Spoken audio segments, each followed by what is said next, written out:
We're live. Coming to you live. We are live from Blakey Manor. But you got to get join the show Excuse with me. Excuse me. There's a dog in way. my way. This is horrible. We look so HD in YouTube channel. I look beautiful in HD. So watch us on Facebook because it's not as HD and glaring. No, watch it on the YouTube because it's fancy. Watch both. But look, you can see Jason. You can see Freddie. You can see me. You can see the hat that people probably think is a Trump hat, but it's actually it's Support the Purge hat. Yes, I support the Purge.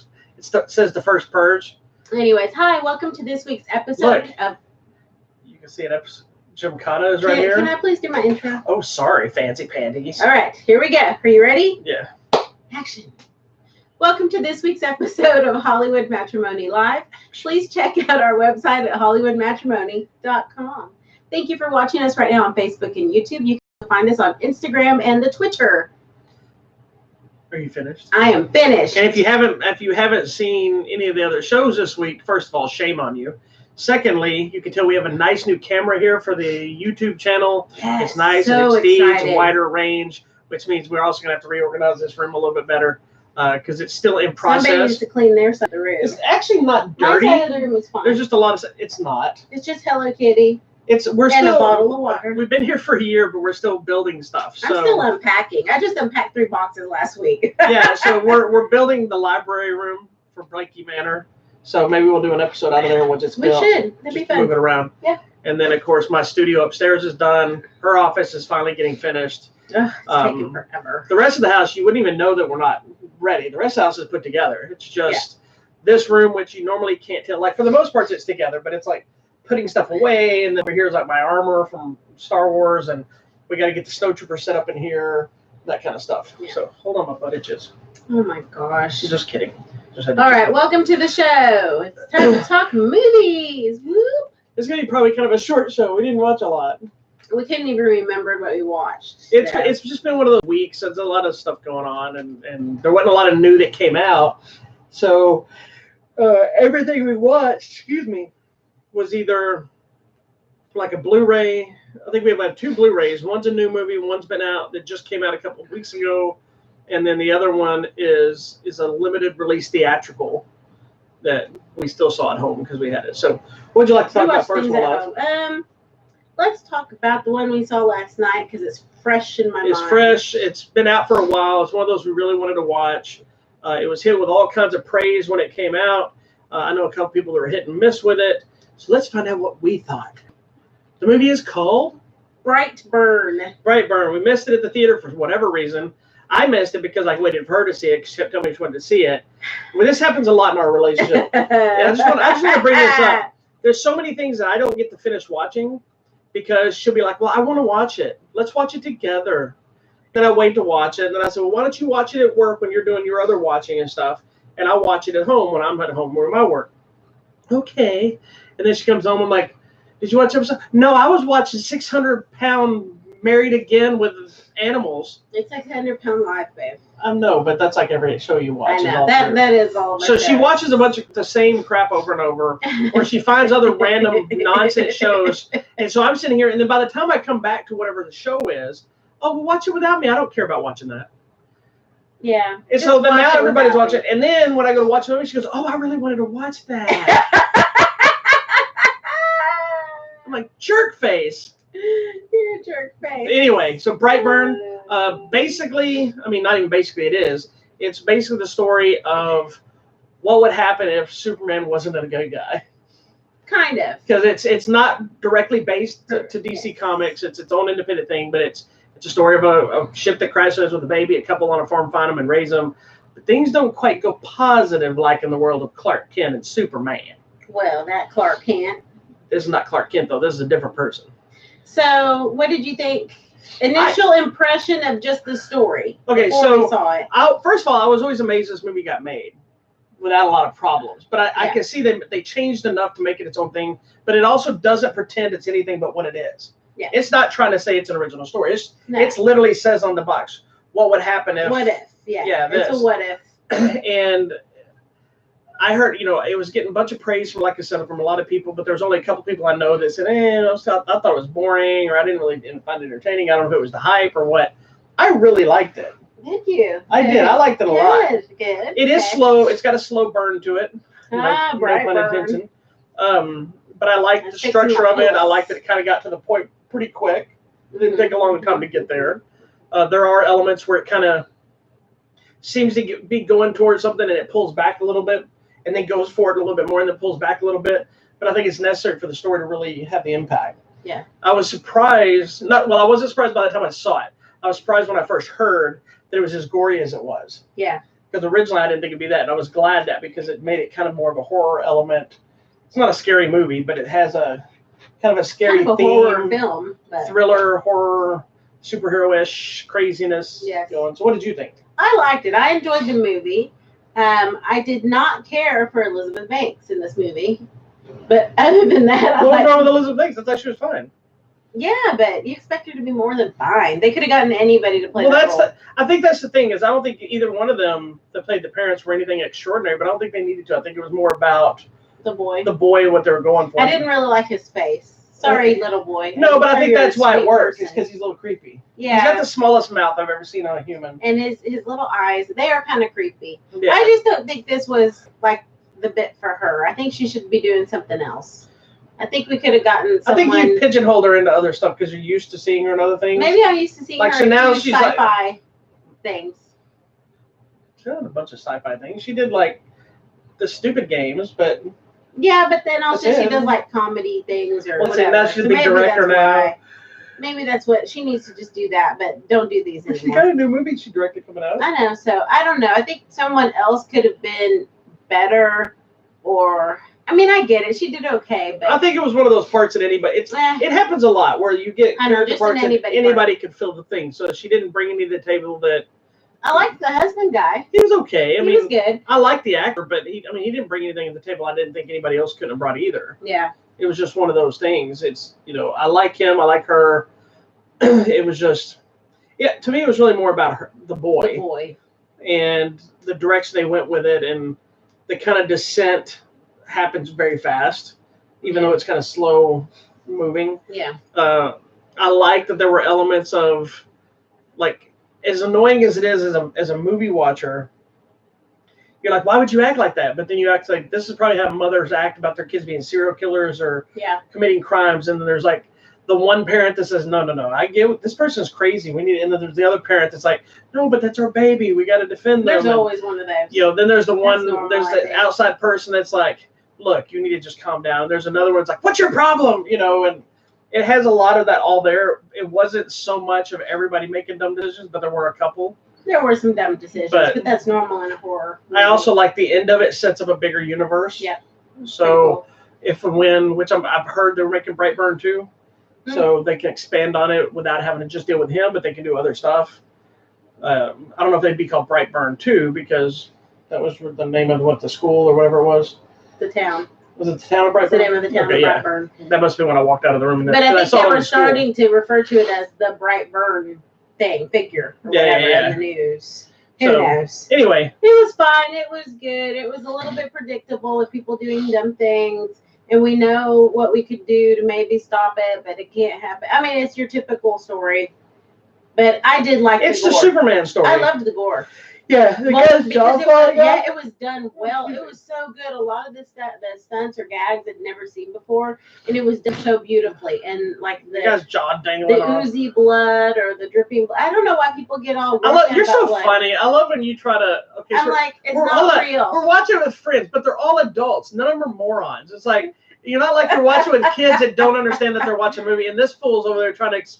Because a lot of the people that we're with don't like gore, and it's not real. I'm aware of that, but you're sitting there going, it's not real, guys. It's not real. Like, these people don't know they just don't like gore. But I thought it was beautiful. I've mentioned this on another episode before. I love those things because I think it's so beautiful, which is a bizarre word to use, but how they can make it look so real. Like, you see the one in the trailer with the lady that has a piece of glass in her eye, and it is so beautifully executed. It's a little more graphic in the movie, but there's there's sound to it. And the blood, it's so beautiful to look at. And the guy with his jaw, I mean, it's beautifully executed. I love it. I love gore and blood. It's just funny because I know, I'm sorry. I'm telling you, I wish y'all could have seen it because she went on she felt the need to convince them Like, that it's this wasn't okay. real blood. Like, they didn't know. Like, it's like you're watching a movie with a bunch of children. They're like, is this really happening? And you're like, no, dear, it's okay. No, because It's not. remember when Mackenzie was little and then she realized it But wasn't she was a real? child. That's what I I'm know, telling and you. then she got so mad that she's like, well, why have I been These scared? people don't even know that, though. Do they? That's what I'm telling I you. don't think they do. They I think do. they're still like No, 10-year-old they Mackenzie. just don't like gore. Oh, it's not real though. So how can it be gore? It's not the fact of it. It's just like when you jump in a movie.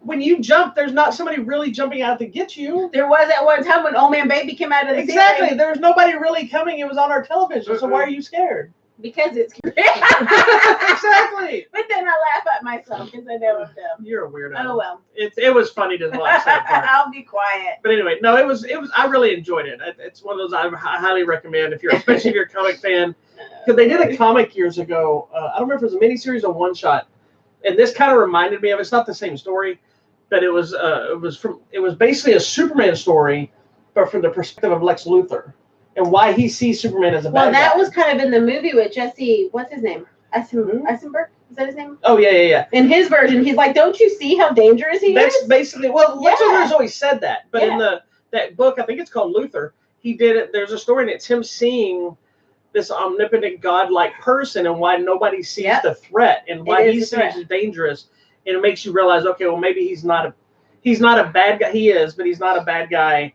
in that sense. He sees it as a threat to the world. It could be. This movie kind of does. It's not anywhere near the same story, but it's the same idea where it's, one change changes that entire story, and then it becomes something bigger, and then, like I said, at the ending, there's a nice little fun twist if you don't already know about it, that opens up the world bigger.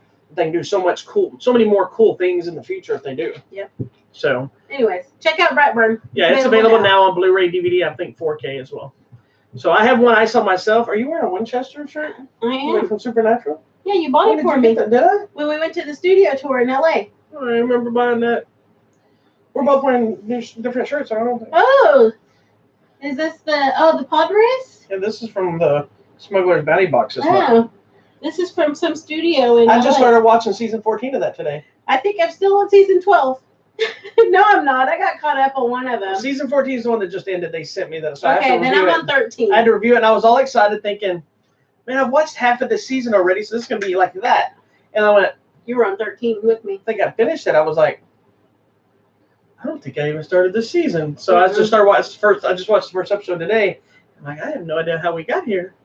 I don't think you finished 13. I'm pretty sure I did finish 13 before you did. Well, I did. Well, I had finished it before we got rid of cable and moved. I got caught up later. I don't even know. Did you ever even see the Scooby-Doo episode?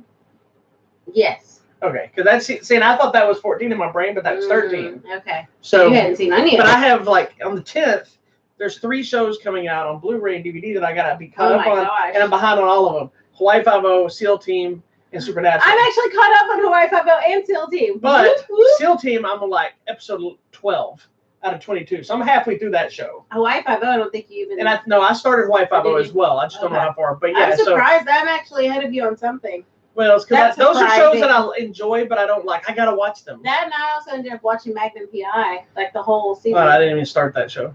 I liked it. I've been watching Dark Crystal. I know you have. You're all in there with your 2 episodes left with your Skeksis, and you're like, no way. Whatever happened that was revealed, does it have to do with what we know in the movie? Yeah, there's a sequence. We're getting off topic. I know, but come back for TV Tuesday. Dark Crystal is a prequel, but there's a puppet reenactment by the puppets. So they're doing a puppet show in the movie? Yeah, they do a puppet type show in the movie. That is so it's smart. Puppets doing puppet shows, but it's in relation to the movie. Because the movie is the future, so it's like them predicting what's going to happen down the road. The only thing that's intriguing to me is I'm not watching it, but I can hear it in the other room, and I can hear voices like, I can hear a little bit of Yoda in somebody's voice. Yeah, none of it sounds like Yoda, but I understand what you're saying. Or a little bit of Kermit or something. No, it doesn't sound like any of that. Is it the same people? No. Who does this?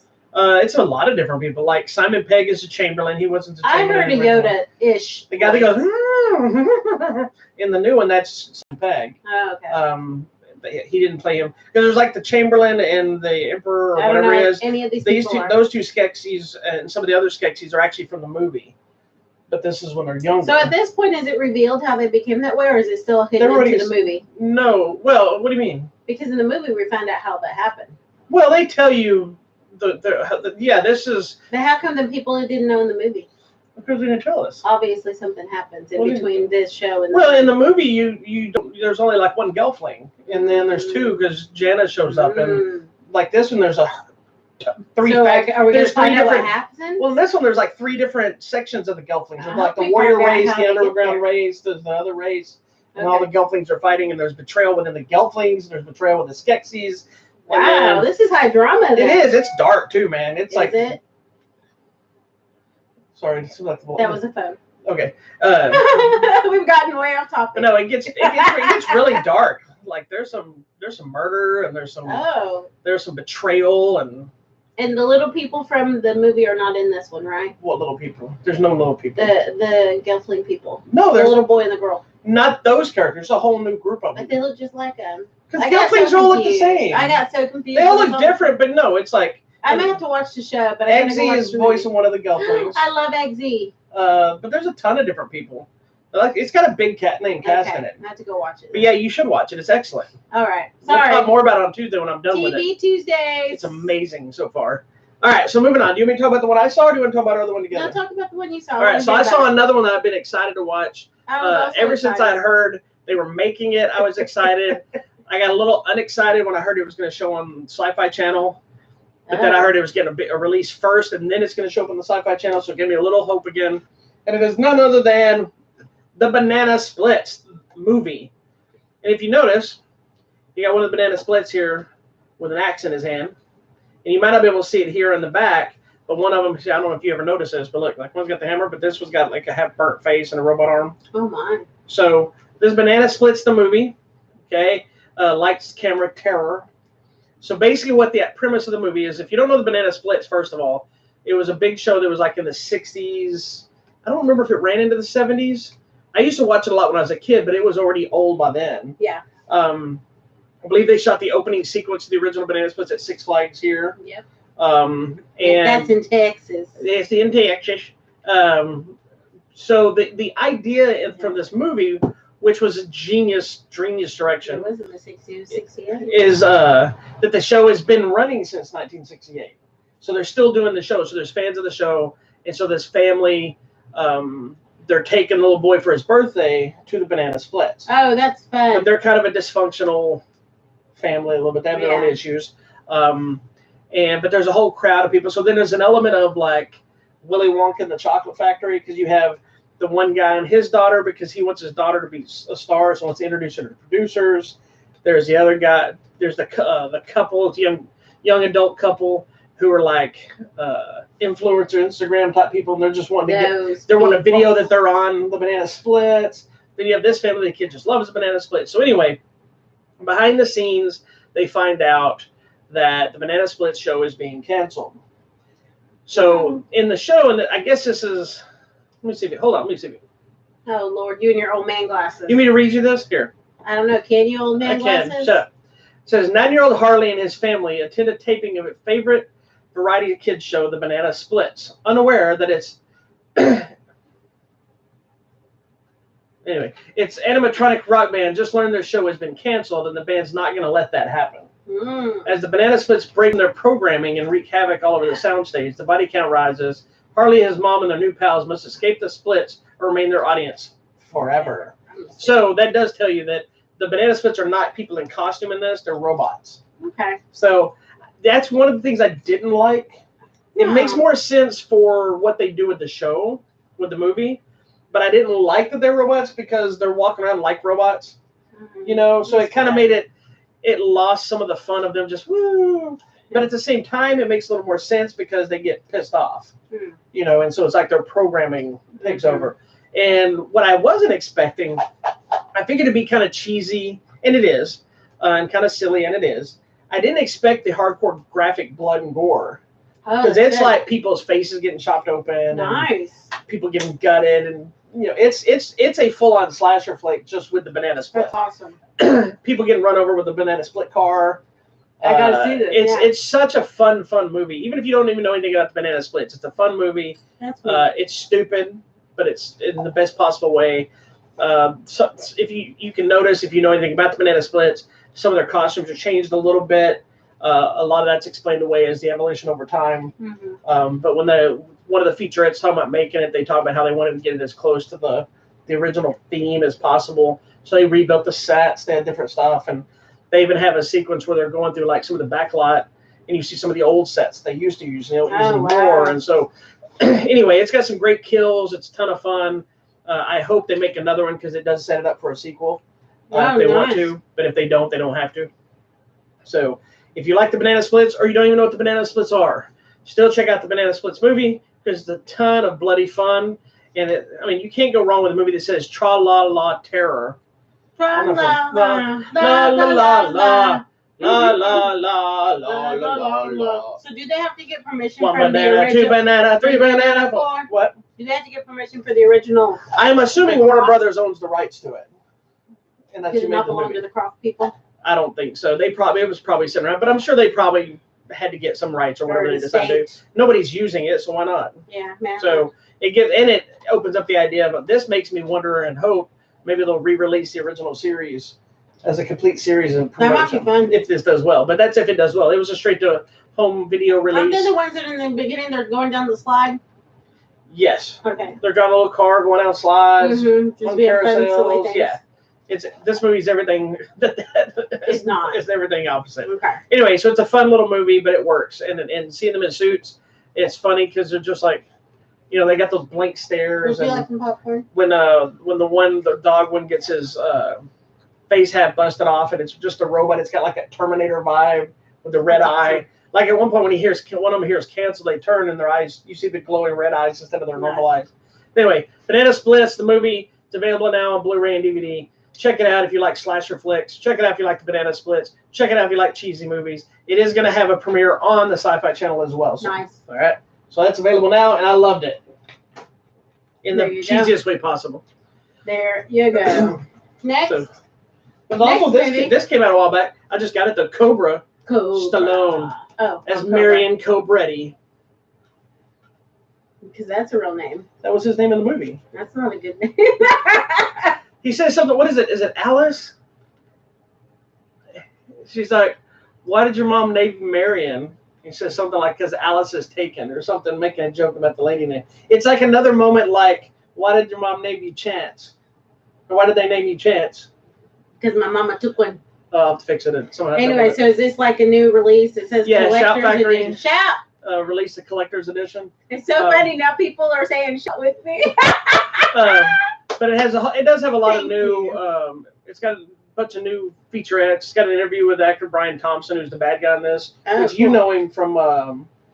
He was probably in Buffy as a vampire. I think he was in Kindred as well. He's the guy that kind of has that messed up face. Yes, I love him. He always plays like a. But he played like 3 or 4 different characters on Buffy. Yeah, he always plays a good villain and a good demon. A great This is one of his first movies. Oh wow, and he still does. Like he showed up in a movie we saw like a week or 2 ago. I feel like in the background. And it's funny because he's talking. I love him. We weren't gonna really talk about this, but I just thought about it. I threw it in there. There's a brand new interview with him on here of him talking about shooting the movie and the stuff he did, and him creating an entire backstory for the character because they were just like, it doesn't matter what this guy's problem is, he just wants to destroy the world. Yeah. But he said there's a scene where when him and Stallone fight at the end, Stallone's hitting him in the face with the butt of his gun, right? Yeah. And accidentally really hits him, and he says so that everybody like surrounds him. This guy. Yeah, but they're basically protecting, making sure nobody around knows that Stallone hit him, not seeing if he's okay. It's this really weird scenario, but you can tell because Stallone was a superstar, and this was supposed to be a new franchise, but sadly it didn't do very well. Yeah, I see him and stuff all the time, or at least all the old stuff I used to watch. This is also a fun fact. This is also the inspiration for the cover of Wolf Cop. Yes. If you grab Wolf Cop, it should be over there somewhere. Where? It should be right. I don't have my glasses. It'd be right over here somewhere. I see it. Right there. Grab Wolf Cop 2. We'll show it. We put side-by-side comparison. It's hilarious. There. That's so funny. So this is the inspiration for Wolf Cop 2. It's not exact anymore, but it's the idea. I like it. It's so fun. You haven't even watched Wolf Cop 2 yet, have you? Have I not? I don't think so. That's the one that has Kevin Smith and stuff in it. No, I haven't then. Haven't I? I don't think you have. I'm pretty sure you didn't watch it. This is like one of my favorite movies. Yeah, I don't think you watched the second one yet. I think I did. That's the one when Kevin Smith's the town mayor. No, I did. I remember the ice thing. You know what? Why don't we just watch them again? All right, fair because enough. I remember. Well, that's all their characters from the first movie, though. So. All right, we'll get back to it. Anyway, sorry. Cobra is available from Shout Factory. Shout. All kinds of new featurettes and stuff. I love this movie. This is one of my favorite Stallone movies. Sadly, it didn't do very well. But it's Crime is a Disease. Are they putting a lot of his things out now, getting ready for the Cure for the new Rambo? I don't know if that's why, but probably they're doing a lot of release stuff. I mean, this movie was 1986. Lockup was like 1980 something. Mm-hmm. The new Rambo's coming out, so they just released, or this week actually on Tuesday, the last Rambo film, Rambo, aptly titled Rambo. It's hitting 4K for the first time. Then not long ago, they released First Blood Part 2, and Rambo 3, all on 4K as well. Yeah, they're getting ready probably. Anyway, this is one of my favorite Stallone movies of all time. Cobra. I don't know why it's so great because it's not that great. What is your favorite Stallone movie of this all time? One. Really? This is one of my favorites. It really yes, is. This is really one of my favorites. This is one I've probably watched the most. I love all of Stallone's movies, even ones that are. I mean, I don't love like Stop or My Mom Will Shoot. His porno. That's no. Stop or My Mom Will Shoot is that one he made with Estelle Getty. Which is a comedy cop movie. Which one am I going to pick? You're going to pick Demolition Man. And I have 3. Over the Top and Rocky 4. No. Well, I love Rocky 4, but you know what? Another one I like? Rhinestone. Rhinestone? Okay, here's the thing. I like Rhinestone. Rhinestone is an awful movie. I've watched it hundreds of times. When I was a kid, that movie was on cable all the time, and I watched it every single time it came on. I had one favorite scene that I would always do. And it's the same scene you do. And what is it? Walk like you got the jockey. Exactly. And I used to do that across the living room. No, my dad loved that movie too. He won't admit to it. No, I like that. I do like Demolition Man. I do love Rocky 4. But I think out of the Rocky series, my favorite one now with his character is Creed. The first Creed. Because of everything he's going through. Yeah. And finally seeing Rocky beat and vulnerable from the cancer. That to me is just so heart wrenching because he's well, this is what took Adrian. I'm just gonna die. Yeah. He's just ready to give up, and you never have ever seen that from Rocky. Well, see, he has other movies that I've only seen once that are probably technically they weren't probably big box office draws, but they're stuff that were more iconic in a standpoint of his early career, before Rocky and all that. Or after, I don't know when they came out. I'm just saying. Yeah. Because he has the Lords of Flatbush, and then he's got Nighthawks with him and Billy D. Williams, stuff like that. I wanted to sit down and watch. I don't think I've ever sat down and watched them all. Yeah. What are you going through his filmography now? He's got ton. I like this game plan. Tango and Cash, I love. I did like Over the Top there. Tango and Cash with him and Kurt Russell is awesome. And he just posted a thing on Twitter with a picture of the video with him and the horse from Rambo, and he goes, "Hey, we're making Tango and Cash 2. This is the new." And then he goes, "Just kidding, Kurt, but the studio is interested." And so I don't know if that's really going to happen or if he's just going to go back. I've seen people make fun of the fact that he's just going back to hell yeah, why not? Why not? If people like it, because he's old enough now, you can go back and play all of his same stupid characters in his age now. It's coming back to revisit where they are now. It's smart. Why not do it? The Party at Kitty and Studs is his porn movie. Oh, Lord. Because he played Stud. All right, moving on. Anyway, sorry. Check that out. Cobra's out now. Special Banana edition. Splits is out now. That went into a different direction. All right, so the last we watched is one I've been actually really looking forward to. It did not get a wide release. It was limited. And this is one of those things I wanted to touch base on because something came up on this movie. The movie's called The Fanatic. It's not an overly original film. There's been movies based on this, like The Fan with Wesley Snipes and Robert De Niro, and other movies.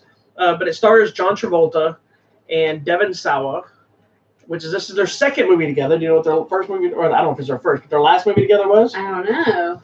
Think about it. Hi. It wasn't very long ago. Let me go. Don't look it up. No, I gotta go see the guy's picture. I don't remember. He's the guy from Idle Hands and Final Destination. He was Stan in the Eminem video. It's the second guy. Huh? Plays Hunter Dunbar. He was the main actor. I know who it is, but I guess he's space. Hold on, everyone. This one's doing her. Oh, I have no idea. This is a recent movie you just saw not long ago. No idea. Never seen him before. He was the crazy person in Escape Plan 3. He's the one he fought in the prison cell, the whole no holds barred. Yes, the real fight where they just fought each other and like filmed this. He is also the kid that was in the movie Idle Hands. He was the star of the original Final Destination. That I can see the slim shadiness there. Yes, I remember Final Destination. That's right. Yes, that's him. Anyway, so this new movie called The Fanatic, and John Travolta plays Moose, who is this guy who's clearly like on the spectrum. He's obsessed with this actor, Hunter Dunbar, played by Devon Sawa. And, you know, it doesn't start off with him being crazy. He just he's a fan. He just wants his autograph. He's obsessed with him like a lot of us are. But he wants. What are you waving at? All the crap this that we room have. With autographs. But he's just wanting an autograph, but it goes through this whole thing of different people picking on him or treating him like crap, and you know he doesn't really totally understand how to deal with situations and things like this, and then things kind of go in an awkward direction, if you want to say. But the movie's also written and directed by Fred Durst, who is the lead singer / frontman, whatever you want to call it, of Limp Bizkit.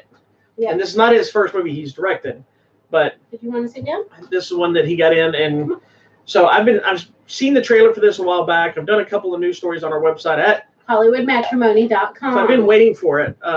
Here's my issue I was talking about a while ago: is the movie got a super limited release. It's an independent film, right? Really? It's not a big budget movie, but because it's got such a big star in John Travolta in it.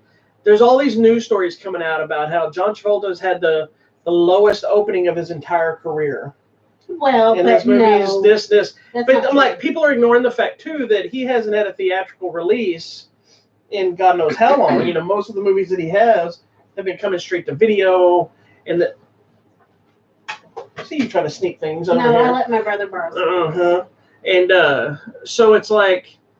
To take a movie like this, it's a limited release. Are they actually calculating the percentage here? They're talking about what the movie made. No. And the movie, I think it only opened in like maybe 1 or 2 theaters. That's why you got to take the number of theaters. Yeah, and they were like, I was reading some comments and people were like, oh, I've never heard of this movie. I've never seen a trailer for this movie. I've never seen this. Nobody's promoting this movie. Travolta was in Dallas this week. He's been all over Fallon and different people promoting this movie. He was talking about it. I watched it. And so just because you didn't see it doesn't mean, you know, or if it's not playing at your theater, doesn't mean it's a failure, right? And it's an independent film. And just because somebody just tries to do an independent film doesn't mean they're a failure as an actor or they're hard up. No. Some of them just like to act. Yep. The story here. Oh my gosh, this dog. The story here is supposedly Fred Durst wrote this script, like, from my understanding, he wrote the script with Travolta in mind like 2 or 3 years ago or something. And then I guess it was just till now they finally got to make it. It might have been longer than that if I heard it right. Anyway, but The Fanatic, you didn't know anything about it other than the trailer, right? Nothing about it. And even the trailer, I saw it once a long time ago. And then, you know, I didn't really think about it again. But it's actually very interesting. And I think it shows how someone can go from being a fan to being a fanatic and the kind of slow descent of what can take them there. Yeah, and I like the thing that makes this movie stand out outside of Travolta's performance, which he was awesome in it, is that the character, Moose's character, is not a bad person. No. He's somebody who doesn't always understand his actions. Yeah. He doesn't understand how to deal with the situation. Did you feel like maybe he was autistic? Yeah, I don't know. It could be autistic, it could be Asperger's, it could be a lot of different things. So he didn't understand a lot of what was happening and why people were reacting the way they were towards him. Yeah. So I wonder if he was taking it personally, like, well, I think he was. Me bad because of this. Well, it's like there's a sequence where he does something to somebody by accident because he reacts and something happens, and then he's like, oh goodness. Yeah. But he still is blaming them. He's like, see, you shouldn't have done that, and this is, and then he realizes he did something wrong. But then his attention is completely changed. I think it's because he sees wind chimes and he realizes he can go in to do this thing, and it takes it completely away from what just happened that any normal person would be freaking out. Yeah. And now he's like, oh, It's like the idea of a dog going, squirrel, and running off in the middle of doing something else. And then they don't realize, like, how did I even get here? Yeah. Yeah. When he's doing, there's a whole montage sequence where it's very creepy because of what he's doing. But when he realizes he might get caught doing it, it then clicks and I shouldn't be here. I shouldn't be doing this, but not enough that he says I should leave. Mm-hmm. He still wants to, because he still thinks people are going to be okay with it. And it does take a big descent into kind of that dark gray line of innocence and malice without understanding either. That makes sense. Yeah, I don't think he really understood the gravity of what he was doing. And he might have understood, this is bad, but he didn't understand, like, really what it is. It's like a crime. Yeah, because he's just like, this is bad. Even at the darkest moment when he's just off the rails doing some messed up stuff, he does something, and then he's like, ha ha ha ha. That was good. He thinks they're okay. But like everything he's doing could be criminal, is what I'm saying. Like just following somebody could be stalking. But he doesn't think he is, so then he gets mad if you tell him that's what he's doing. Is kind of a crime and stalking. Yeah, so everything he does could be a criminal act, but he doesn't understand that in his brain. Yeah. It's crazy. And then he has people that are trying to help him. And of course, some people try to take advantage of people. I mean, so he's going through all this on a daily basis. So I wonder if it's just too much. This also has that information for him to process. What I find funny is people like us who interview celebrities and talk to people, but also have been big in the convention circuit, whether it's we go get autographs or just met people. There's been famous people we've become friends with. There's famous people we've gone and had dinner and been to their house. There's people we just know in passing. Then there's ones that we've just paid for autographs and moved on. There's all the different levels. And there's that idea of what people say is never meet your heroes. Mm-hmm. And this has a good example of the guy that Devin Sawa's character is kind of a jerk. And yeah, but he also has things happening in his life. He does, and they show that, and his attitude of being a jerk is understandable for the scenario, but not as necessarily like if you're talking to someone, you realize they might be a little bit off. We talked about it a little bit as like my thought process would be like, look, you can't be doing this, but here I'll sign this for you, but you got to go away. But it's also like feeding the stray. Will they come back if you give them what they want? I know. There's a fine line there. It's hard.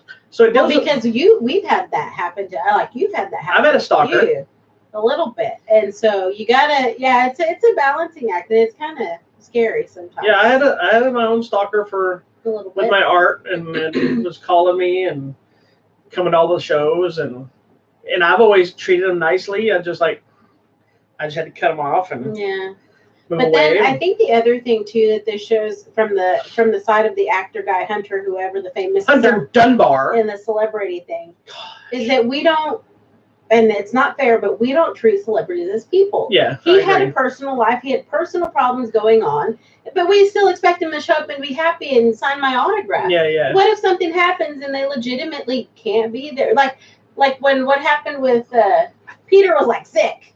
Oh yeah, and people were throwing a fit. Yeah, why isn't Chewbacca here? Why isn't Chewbacca here? He had to miss part of the celebration before he passed away. You know what? He was sick. Deal with it. Well, and then the guy. That's the thing. We're so mean to celebrities, but we want them to play. That guy that supposedly got held at customs. Yes. Which I also heard later somebody said that that's not really what happened, but who knows what happened. The other man from Star Wars, Amar. Yeah, that guy. Amadi, whatever. They're saying that supposedly some people are saying that didn't actually happen, but who knows if it happened or not? But it doesn't matter. It's like if somebody's got to cancel for something, like this whole celebrity thing kills me because it's like people treat celebrities like they're up on a pedestal, like they should make no mistakes. They should be perfect people. They can't have political opinions. They can't have personal problems. It's not fair. They have to. If they don't bow down to what the fans want, then they're assholes. Like I'm a prime example is when I got to meet Irvin Kershner, who directed Empire Strikes Back. I was insanely excited, right? I was in line. I was there. I was super happy to meet him. I wasn't gushing over him, but I was like, I love Empire Strikes Back. This is the director. This is awesome. We were in Tennessee. It was like a different convention we'd never been to. There's a lot of things happening. And I remember getting in line and it's funny now. It is a funny, hilarious story. Even at the time it was funny, but I get up there to him and I said, hi sir, how are you doing today? Nothing. he signed my autograph, and I said, man, I really appreciate you taking the time. It was great meeting you. Nothing. Never looked at me, never really said anything. He kind of waved me off as I left. And I walk away, and I'm like let down, right? I walk away, I'm just like, I waited all this time to talk to him. I'm a huge fan of this movie. Empire was my favorite Star Wars movie of all time. I got to meet the director, which I thought was the coolest thing ever. But that's one of those autographs I just never thought I would ever have. I walk over to her, and I'm like, she's like, what's wrong? I thought he was a douchebag. I'm sitting there talking to him. He didn't even say hi, didn't wave at him. She slaps me on the arm. She goes, they told y'all that he is deaf and he can't hear what you're saying. And so just, he may not be able to respond. And I'm like, I didn't hear any of that. Because you're deaf. Because I'm deaf. And so I'm like, you were a jerk. But I wasn't a jerk to him. I had a personal jerk feeling about it. But had you not been there for this whole time, I would have thought he was an asshole. You know, and then I was like, man. I felt horrible. And I'm like, oh crap, now I need to get in line to tell him I'm sorry for something he doesn't know I did. And then he's passed away. So Isn't that where you got to wear the jacket too? No, that was Robert Watts, who I love. Robert. That was like a director's jacket or something. Yeah, for the Hoth jacket, and I had the clapper. Okay. That was Robert. Yeah, Robert's a great guy. Anyway, I got to see Robert. They're all great guys. Yeah. This person here. I'm the douchebag. You should feel so dumb. I was. That's my favorite story to tell because I was so stupid. I came out I was steaming. I was so mad. I'm like, you can't say hi to me. And she's like, he's deaf. She slaps me. He's deaf. They told y'all that he's deaf, and he probably can't hear you and won't know, so don't take it personal. And I'm like, I didn't hear that. And I take it personal. Oh, my goodness. We're talking about the Fanatic. Yes, let's get back to that. With John Travolta. Anyway, so what did you think of his performance? I thought he did a great job. Like, immediately, we don't know what his condition may be. And it's not important for the movie. It's not important. You know there's something, but they don't. But immediately, just by the way he walks and he talks and everything, you just know. And I'm like, whoa, what did he do to get into that character? Well, you know it's kind of crazy about that is because we've done so many conventions, we've seen people like this. Mm-hmm. Like, I'm not just talking about people on the spectrum, only people at conventions, but as somebody who sets up at a convention and sells stuff or done security at conventions or whatever, we've seen these exact people, and they're the nicest people ever. But I've also seen them have meltdowns or get confused or get upset. And, you know, I've seen... be kind to everyone. I've seen people treat them like crap because they don't understand why they're acting the way they are. Yeah. And I've seen other people who get it and they comfort them and talk to them. And you can see how they could completely go off the rails and never understand why anything happened or what they did. And I thought it was a really great line. The movie's predictable from a standpoint of you know where it's going. Yeah. You know from the beginning that he's going to be crazy and going towards whatever. But what I didn't expect was that that he was so innocent crazy. You know what I'm saying? Like he wasn't crazy from a standpoint is because he was always like, I'm going to kill him. No. It was more than just his obsession. He just wanted his autograph. There was other people picking on him, doing stuff to him. There was stuff that he didn't understand. It was just confusion, which to me is why the ending worked so good. I know you didn't really like the ending. The ending made me mad, but I'm hoping that what actually happened is it all got sorted out and everything's okay, and the right people. See, and I liked the ending because it seemed more real to me. Yeah, no, I know, and that's not right. And also it was like a case of like, had he just either finished it off or that's what he immediately called, but there's also a moment there, and I can't tell you which character because I want to spoil it. But the other thing I really applaud is we all of us like to talk about. I always see people post this. I support the purge. She talks all kinds of trash about the purge and killing this, and if somebody does this, I'm going to take them out. But if you've never been in a situation where somebody has a gun in your face or a knife on you or hitting you, and I've been in all these situations, and it sucks, and I'm trained to fight.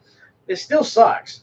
But if you're the person that has a baseball bat and you're about to crack somebody in the head, but then you have the realization what it's going to do to their head, if you're a normal human being, you're going to have a stomach. I've been in that fight, and I had the bat, and I'm like, they had hit me with it, and I'm like, I cannot crack this person in the head. It could kill them. And, you sometimes suffer where you drop the bat. You may end up getting punched or stabbed or whatever, or everything ends. But there's a moment in the movie like that where somebody's doing something, and fixing to do whatever, and then the look of the realistic nature of what is happening to them, not only what they're about to do, but what has already happened to them, makes them kind of freak out and lose it. And to me, I thought that was like one of the realest moments and really well done. It was, but it upset me. Whether that was on purpose or not, that's what I saw there. It upsets me. I like the ending. It's a little abrupt. Still gonna just support the Purge. I'm still gonna support the Purge. You might not after the new season of the Purge, since it's dealing with the aftermath. I know, and that is so interesting because that's what you've been telling me this whole time. Is well, what happens if it's 59 or whatever, 5:59. It ends at 6 a.m. Well, see, right? you haven't seen you haven't finished the first season. No, and you're like this. The end of the first season has that happen, and so you have to see how that's dealt with. I would finish it. Well, you got to see. Who's going to catch you in that 1 minute? You got to see that. But see, that's the whole thing for y'all to know. We'll talk about more when it comes out for TV Tuesday. I'm a huge fan of the whole second season of The Purge is about the 12 months at the end of The Purge leading up to the next Purge. So the people that were hunted in the last year of The Purge, preparing for the next year, the aftermath of how you deal with that. Can you let it go, or do you still go after the person trying to purge you? So someone purged someone you know. So then next, are you planning next year to go get them? Is it a revenge thing? But if you're also, technically it is, but also if you're just a crazy person, you don't give two craps about the purge anyway. Yeah. If I murder you because you tried to purge me and I get away with it, what's it matter? Someone's going to come get you, though. But who knows? You never know. Nobody knows what's going to... That's the thing, that I guess you're creating enemies unwillingly. Yeah. No matter who you kill, someone's going to come for you. But the Fanatic... we'll see. Also... we get way off topic on these things. But I enjoyed the Fanatic. I know you did. I liked it. I really did like it. It was good. I also like to say and appreciate the fact that Mr. Fred Durst himself sent me an Instagram post saying thank you for watching and glad we enjoyed it. Because I'm sure he's getting a lot of flack of the movie or people, because everybody's like, oh, this movie is the same as this. Watch this movie instead. It's the same story. I don't want to see the same. I want to watch a different movie sometimes. Yeah. And I think this is one of John Travolta's best performances in a long time. It's no Staying Alive, but it's good. That is my favorite John Travolta movie. God, man. Not Saturday Night Fever, people. Staying Alive. That's where it's at. Wow. Such crap. So good. Anyway. And then probably Grease. And then what? Grease. I cannot stand those Grease movies. You like Grease 2? I tolerate Grease 2 and would watch Grease 2 over Grease 1. And now, while I know Grease 2... Is it because of two, Michelle Pfeiffer? No, I don't care anything about Michelle Pfeiffer. But because I know Grease 2 is cheesy and bad, it's the superhero element to it that I think I would gravitate to. The fact that he's the cool writer and he's disguised. He shows up and nobody knows who he is. Yeah. To me, that was around the time that I was watching stuff like Street Hawk and Knight Rider. Oh, okay. So it's the same, even though it's not the same thing, it's the same idea. Yeah. Like, I didn't understand why I was having to watch the first Grease. I'm like, nothing is happening that makes any sense to me in this movie. It's like they're dancing around the carnival, they're dancing in the lab, the people in the pink hair and there's pink ladies and they're dancing in the subway about getting someone pregnant or whatever they're doing in that movie. And I'm like, what is the purpose of this movie? And then we go through the whole movie. Also, they can have the big change of I'm going to change to be for her and she's going to change to be for me. And now she's in leather and he's dressed as a nerd and they're singing the weirdest song I've ever heard all over the carnival. Nobody's watching these kids. All the kids in high school are 50 years old. I don't understand what's happening in this movie. That's true. Where at least the second one, there's a guy trying to get the girl, but he's trying to be cool, so he's disguising himself and he's fighting against the gangs. Cool, and nobody knows who he is. Yet when he's not in the thing, he's like, "Hello, I'm English." And it's like, okay, there's things happening. This in this was movie. Basically Grease in 3 minutes. Grease 1 and 2 in 3 minutes by Bobby Blake. It's like, Lord, we're gonna just clip that and post it. Can we do that? I think I can edit it out. We'll do that one there day. you go. Anyway, I don't know if I have a favorite Travolta movie. The Fanatic is really good. I like his later stuff, once he became famous again. I also like the weird Scientology alien movie that no one else liked. Battlefield Earth is awful. I like the costumes. I loved Battlefield Earth when it came out until I realized what a bad movie was. And then I remember watching it again when people started talking. I said, what? It's got Forrest Whitaker. It's got John Travolta. It's got Barry Pepper. And I went and watched it. I'm like, holy crap, this movie is bad. I liked it. I know it made no sense, but whatever. I think I like stuff like... That's what comes up under his IMDb. Known for Battlefield. Because it's a Scientology movie. It is. And they got to push the Scientology. I like... I think I'm more prone to stuff like Face Off. I did like Face Off. It was good. Even though it's not a popular opinion, I like Broken Arrow with him and Christian Slater. You like his performance in Gotti. I'm like the only person on the planet that liked Gotti. Well, I thought he was great in Gotti. The movie itself is hit and miss, but I like him in. Pelham 1, 2, 3 was a good movie. A little bit. I like Get Shorty. I think is excellent. I love Pulp Fiction. Yeah. Do a little dissection. And I love that span of movies after Pulp Fiction when he had a resurgence. When he did Michael and he did Phenomenon and what was the other one that was kind of big at that point? Face Off. This one? Oh, what is it? White Man's Burden. I love. Have you ever seen that one with him and Sidney Poitier? That movie is so great. The movie is basically the premise is it's a reverse world where the white men are the ones that people are racist against. Nice. So he is like the downtrodden, and Sidney Poitier's character, the black man, is the rich, wealthy. I love Sidney Poitier. So it's basically a race reversal situation. Oh, that's a smart one. And it makes you think, man. Yeah. We have it up here. Do we? I do love Urban Cowboy too. What about Who's Talking? Look Who's Talking, and Look Who's Talking. Too. I like the first Look Who's Talking. I can't stand the second one. I do love Urban Cowboy. Urban Cowboy. Okay. I've watched that 100 times when I was a kid too. Oh well. I think that was also a movie I wasn't supposed to watch. Oh, why? So, I don't know if I've ever seen that. I don't remember if it's got any nudity or anything, but I just remember people saying you shouldn't be watching that. Huh. But I watched it anyway. Oh well. So go check out The Fanatic. I don't know how we got into the whole thing of John Travolta. And I want to give John Travolta props because even with the bald head and the beard looks badass now. He looks better that way. He tells everybody that's his Pitbull look. Like Pitbull? Yeah.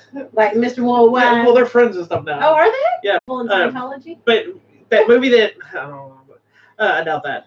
When he did that From Paris with Love movie, that was the first time we got to see Travolta bald. Yes. And I thought he was badass. And my boyfriend, the drunk guy. Reese Myers. He is an alcoholic. I'm aware of that. I'm just Don't kidding. Make fun of him. But that's what he bald on film, to my knowledge. And I'm like, he looks kind of badass. And then he recently finally embraced it because there's always been that talk for years that he was wearing a wig. And his hair in Fanatic is awesome. Oh, it's great. His weird mullet, power mullet. I've seen people with that haircut. And yeah, I've seen people look exactly the way he did. They do. He walked like my ex-wife in that movie. Up on the ball of her feet. Yeah. Anyway. Poor thing. That was rude. Oh well. Anyway. Do we care? I just don't want to be mean to people. I won't be comparing her to the. Mean. Well, I don't want to be comparing. Somebody told me I was. I don't want to be comparing her to people on the spectrum. What did they do? That's true. Anyway, The Fanatic. I believe it's like on demand, limited release, digital. So check it. Find it if you can. If nothing else, support it. Just watch it and see what you think. It's a good little movie. I enjoyed it.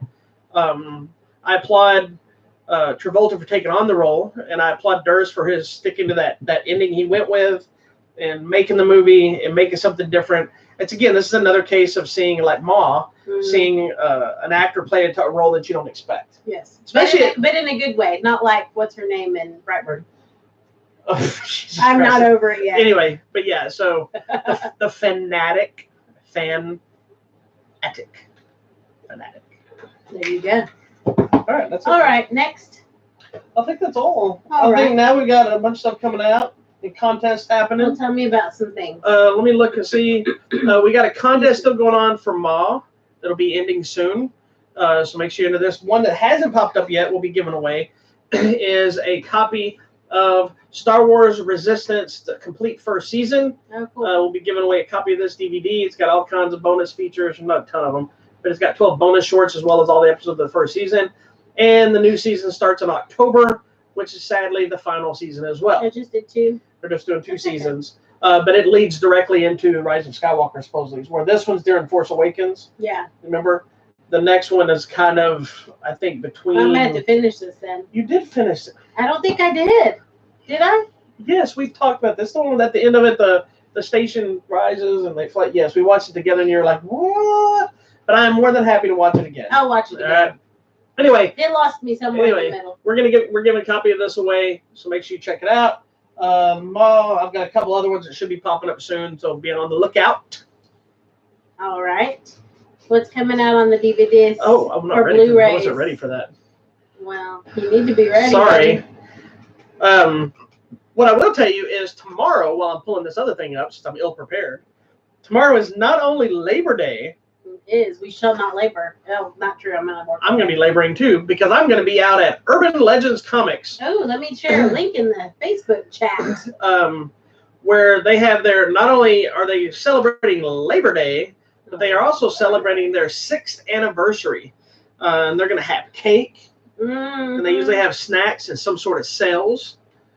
Not like boat sales, but like stuff on sale. I don't know what the sales are because I don't have the sales with me. So not a sale, but a sale. Yes, a sale. S-A-L-E. Not S-C-E-L-L, the movie with Jennifer Lopez. I believe they're open from 12 to 6. It's out in Mesquite. We'll share a link for their page. It's a great little comic store. It's the only place I really shop for the most part. We've tried to help them out. We've had alternate productions of giveaways where they've given away stuff via us. We've done stuff for them. I've got a bunch of old prints I'm cleaning out. Prints, not the singer. I'm not giving away the singer prints. But prints. Some old prints, egg prints, and some Iron Man different things that I'm giving out at the store. That all you have to do, you can either buy a print for $3. If you spend $25 or more at Urban Legends, you get a free print. You got to bring me your receipt. If you spend $10 or more with me, you get a free print. And you don't need to bring the receipt because I'll have taken your money from you.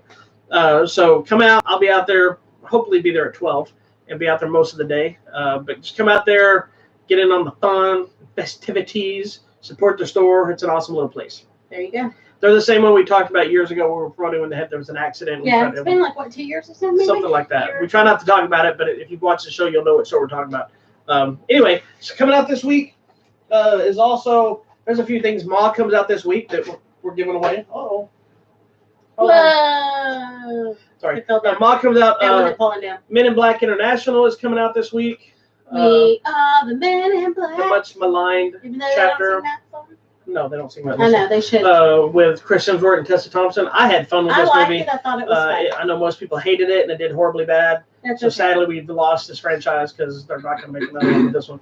What was wrong with it? I don't know. People just didn't like it apparently. For whatever reason. Booksmart's coming to Blu-ray and DVD. Love it. That is like one of my favorite movies of the year. I still haven't seen it. You haven't? I haven't. Oh my gosh, we have to get it. I'm so excited. It's so fun. She knows I haven't seen it. I know. I thought you. This is the third or fourth time I've said I haven't seen it, and she had the same reaction every single time. Oh my gosh. When was I going to see it? At the theater. You saw it without me. On a Sunday afternoon. And I never saw it. And it's been gone for months. So how am I going to see it? I did not know that. Let's watch it. They are releasing the 80th anniversary Batman Anniversary Collection. I believe it is the 18-film collection. Wow. It's like all their animated films in one collection. There's a movie with Jean Reno from The Professional called Cold Blood. Elvira, Mistress of the Dark movie. The movie they made. The movie they made. It's not a very good movie, but her movie is coming to Blu-ray. True Detective Season 3 is getting the Blu-ray treatment. Oh, good. I never finished that one. I don't think we started. I never started. I don't think I finished the We never finished 2. With your man crush. Yeah, we never finished 2, and Vince Vaughn is in that one, too. Yeah. Oh, okay. I love that you're like, I never finished that one. I don't think I ever finished that one. Also, Mary Magdalene with Joaquin Phoenix is coming out, and Rooney Mara. I think we had mixed reviews on that one, personally. I don't know. Anyway, so those are go watch our review about that. I think some other stuff like Young Sheldon Season 2, the Scooby-Doo Where Are You, the complete series, which I asked for, so I don't know if I'm going to have suddenly a little because I like Scooby-Doo. Do you? I do like Scooby-Doo. It's one of my favorites. Who knew? So that's what's happening on the Blu-ray DVD front. All right. Next week's going to be a fun show. Coming out at the movie theater is It Chapter 2. So we're seeing it on Tuesday. I'm going to assume it's 27 years later and the evil's back.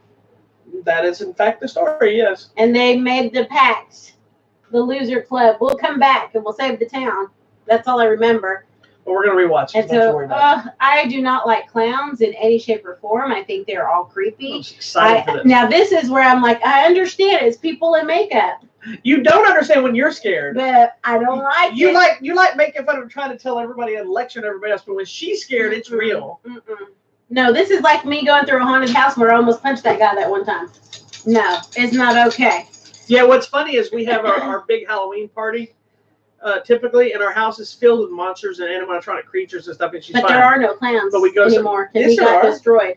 Well, there's other clowns. No more. Other clowns. No, thank you. Oh no, we have a whole bucket of them. Let's just keep. And I'm buying it, and I'm gonna buy Pennywise this year.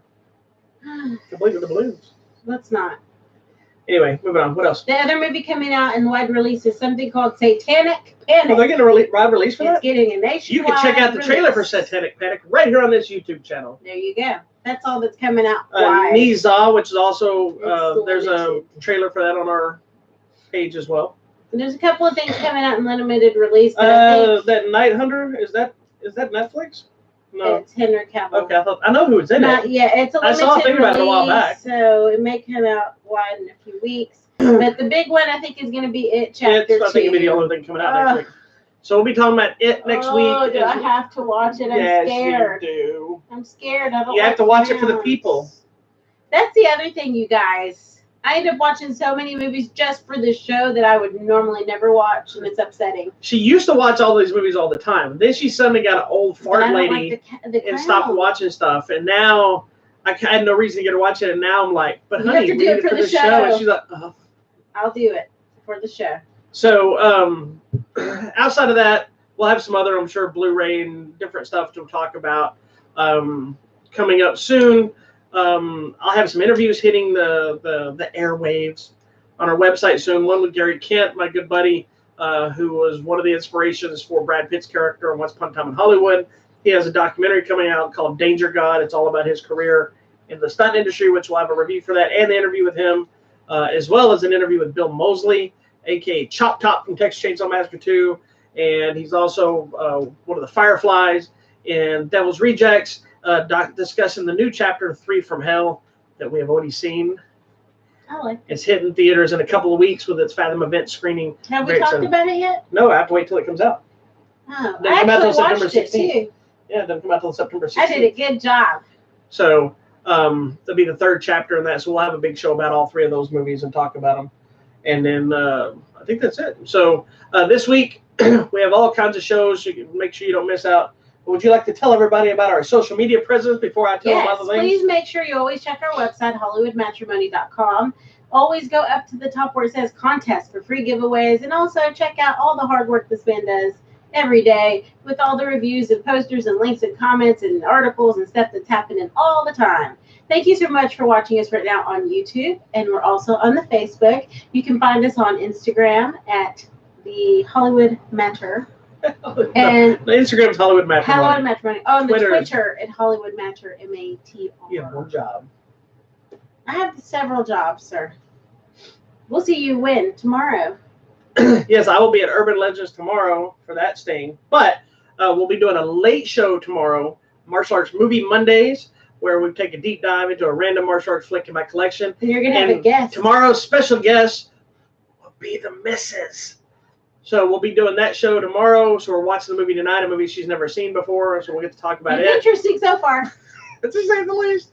So we'll talk about that, doing that tomorrow. Then on Tuesdays, we do TV Tuesdays.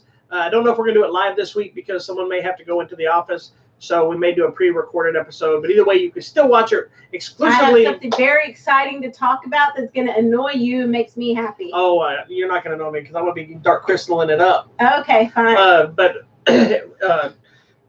anyway, it'll hit sometime on Tuesday. So sorry if I don't know exact time yet, but we'll probably pre-record it. Then Thursday I'll be back for the weekly update. I did the weekly update late this week because I had some other stuff and then I got hurt. That's not okay. Hurt my back, so I did the weekly update on Friday instead of Thursday. But I did do my What's on My Desk episode early. If you haven't checked it out, you get to hear it. I want to do What's on My Desk. Do one, stupid. Well, you have to come run the computer for me. I don't know how it works. And that's why you fail. But I did go hear my story about the Walmart guy that I ran into, which I posted on my Facebook, but I did an entire detailed thing on my What's on Your Desk. And then circle back here for Hollywood Matrimony Live on Sunday with me and the Missus, where next week we'll be talking about it. We'll talk about the old movie. We'll talk about the new movies and the second half of the new movies and whatever else fun we get into. There you go. Thank you so much for watching.